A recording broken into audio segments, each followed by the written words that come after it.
반갑습니다. 7월 8일 화요일입니다. 오늘 저에게 주신 하나님 말씀은 신약 성경 디모데전서 1장 1절부터 11절까지의 말씀입니다. 디모데전서 1장 1절부터 11절까지의 말씀을 읽어드리겠습니다. 우리 구주 하나님과 우리의 소망이신 그리스도 예수의 명령을 따라 그리스도 예수의 사도된 바울은 믿음 안에서 참 아들 된 디모데에게 편지하노니 하나님 아버지와 그리스도 예수 우리 주께로부터 은혜와 긍휼과 평강이 내게 있을지어다. 내가 마게도냐로 갈 때 너를 권하여 에베소에 머물러 한 것은 어떤 사람들을 명하여 다른 교훈을 가르치지 말며 신화와 끝없는 족보에 몰두하지 말게 하려 함이라. 이런 것은 믿음 안에 있는 하나님의 경륜을 이름보다 도리어 변론을 내는 것이라. 이 교훈의 목적은 청결한 마음과 선한 양심과 거짓이 없는 믿음에서 나오는 사랑이거늘 사람들이 이에서 벗어나 헛된 말에 빠져 율법의 선생이 되려 하나 자기가 말하는 것이나 자기가 확증하는 것도 깨닫지 못하는도다. 그러나 율법은 사람이 그것을 적법하게만 쓰면 선한 것임을 우리는 아노라.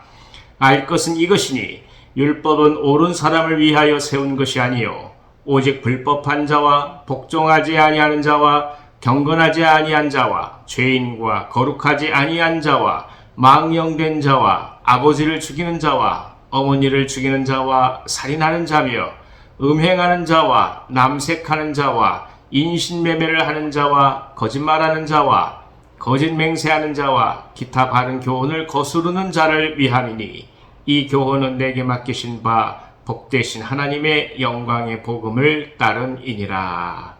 아멘, 아멘. 사도 바울과 디모데는 영적인 아버지와 아들과 같은 그런 깊은 관계였습니다. 디모데를 사도 바울은 사랑했고 그리고 하나님의 은혜 가운데서 깊이 양육했습니다. 그리고 그를 하여금 에베소의 감독으로 사역을 감당하도록 했죠. 결국 신앙의 성장은 우리가 많이 알고 배운다는 의미보다도 얼마나 깊은 교회 공동체 안에서 인격적인 관계를 맺어가느냐, 이것이 중요합니다. 하나님이 그의 백성을 택할 때도 아브라함이라는 한 사람을 택하십니다. 그리고 계속해서 아브라함과 교제하시고 관계를 맺으시고 그리고 말씀을 하시고 가르쳐 가심을 통해서 하나님의 나라를 이룬 것 아니겠습니까? 그러니까 신앙의 핵심, 그리고 하나님께 더욱더 깊이 나아가는 가장 중요한 요소는 바로 인격적인 만남이라고 볼 수가 있습니다. 교회 안에서도 사실 많이 어려움을 겪는 이유도 바로 이것입니다. 대중들 가운데서 혼자로 존재하는 경우를 많이 볼 수밖에 없지요. 그리고 그런 교회를 찾아가는 것이 오늘 현실이기도 합니다. 그러니까 외롭다고 얘기하지만 결국 다른 사람들로부터 익명으로 있는 것을 선호하는 것이 오늘 우리들의 현실이기도 합니다. 이것이 인간이 갖고 있는 딜레마예요. 외로움을 느끼면서도 불구하고 다른 사람들에게 자신을 드러내지 않으려고 하는 그런 마음이 있을 수밖에 없는 것이 인간이죠. 하지만 하나님은 아브라함과의 관계를 통해서 그리고 족장들과의 관계를 통해서 끊임없이 인격적인 관계를 맺어 가십니다. 그러니까 영적 성숙은 결국 교회 안에서 이런 깊은 인격적인 만남이 있느냐는 물음을 우리 가운데 던지는 것입니다. 프로그램도 많고 행사도 많겠죠. 그런 것들을 가지고서 우리가 더욱더 교회를 섬기고 도울 수 있는 것이기도 합니다. 하지만 결국 핵심은 무엇이냐? 내면의 성장이 있느냐는 것이고 그것은 인격적인 만남이 있느냐는 것입니다. 그래서 우리가 이것을 놓고 기도합니다. 우리가 오늘 교회 공동체 속에서 나와 진정 인격적으로 만남을 갖고 있는 분이 계신가? 그리고 그런 분들을 바울이 디모데를 양육하듯이 양육해 가고 있는가? 아니면 역으로 눈물을 흘리고 아파하고 힘들 때마다 얘기할 수 있고 도움을 구할 수 있는 디모데에게 있어서 바울처럼 그런 분이 오늘 우리 공동체 가운데 있는가? 이것이 사실 깊은 질문이 되겠죠. 이를 놓고서 우리는 기도하며 나아갑니다. 모든 양육이나 모든 이 돕는 성장 프로그램의 결말은 바로 이것입니다. 진정 깊이 만날 수 있는 인격적 관계가 이 공동체 가운데서 형성되어 가느냐. 바울은 이것을 깊이 디모데를 통해서 우리 가운데 보여주고 있습니다. 아울러서 이렇게 성장시키고 성숙시켜가는 과정 중에 바울은 디모데가 에베소 교회 감독으로서의 역할을 잘 감당하기를 원했습니다. 그리고 권면한 것 중에 하나가 신하와 끝없는 족보에 몰두하지 않도록 격려를 하고 있습니다. 이 두 가지가 오늘 현대 교회에 주는 도전이 굉장히 큽니다. 신화는 무엇이겠습니까?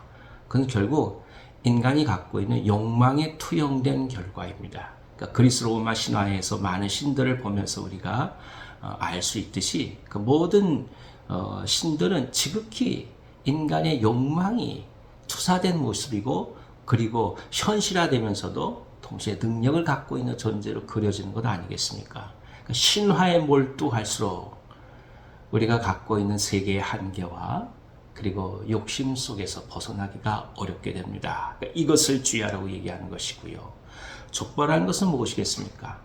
태어나면서부터 인간의 존재를 차별할 수밖에 없는 구조적인 한계를 그 마음속에 갖는 것을 말합니다.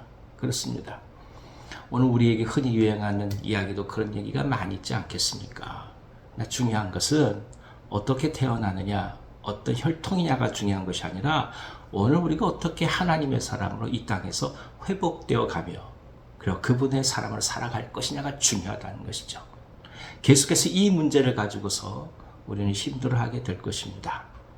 존재를 얘기할 때 그 배경을 물어볼 것이며 동시에 인간의 탐욕적 결과를 벗어나지 않도록 모든 제도와 그리고 여건들을 조성하는 것이 올바르다고 속삭일 것입니다.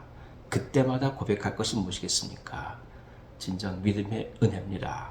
이것을 오늘 성경은 세 가지를 얘기해요. 청결한 마음, 선한 양심, 거짓이 없는 믿음. 이 세 가지를 통해서 나오게 되는 사랑이다. 이렇게 말씀합니다. 세상을 바꾸고 그리고 사람들을 진정 사람 되게 만드는 것은 율법이 아닙니다. 그것은 바로 사랑이 있습니다. 그 사랑이 단순하게 우리의 욕망에서 비롯된 사랑이 아니라 청결한 마음과 선한 양심과 거짓이 없는 믿음에서 나오는 사랑이 될 때 그때 진정 세상 가운데 놀라운 아름다운 하나님의 나라를 이루어가는 것입니다. 오늘 우리는 어떻게 살아갈 것이겠습니까? 주님이 주신 놀라운 은혜 속에서 이 세 가지를 붙들고 가시길 바랍니다. 그리고 그 세 가지가 나가는 결말이 사랑임을 기억하시고 사랑에 대한 믿음, 그리고 사랑에 대한 하나님의 역사하심을 온전히 붙들고 나가면서 오늘 하루도 기쁨과 은혜 가운데서 승리하시기를 바랍니다. 기도하겠습니다. 하나님 아버지, 믿음 속에서 또 한 번 주님의 나라를 바라봅니다. 저희들에게 청결한 마음과 선한 양심과 거짓이 없는 믿음에서 나오는 사랑을 허락해 주셔서 오늘 넉넉히 승리하게 하옵소서.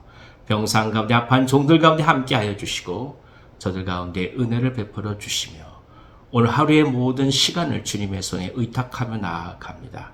주님 마음껏 사용하여 주셔서 우리에게 진짜 깊이 하나님과의 인격적인 만남을 허락해 주옵소서. 예수님의 이름으로 감사하며 기도하옵나이다. 아멘. 아멘. 오늘 하루 또 기쁨 가운데 승리하시기 바랍니다.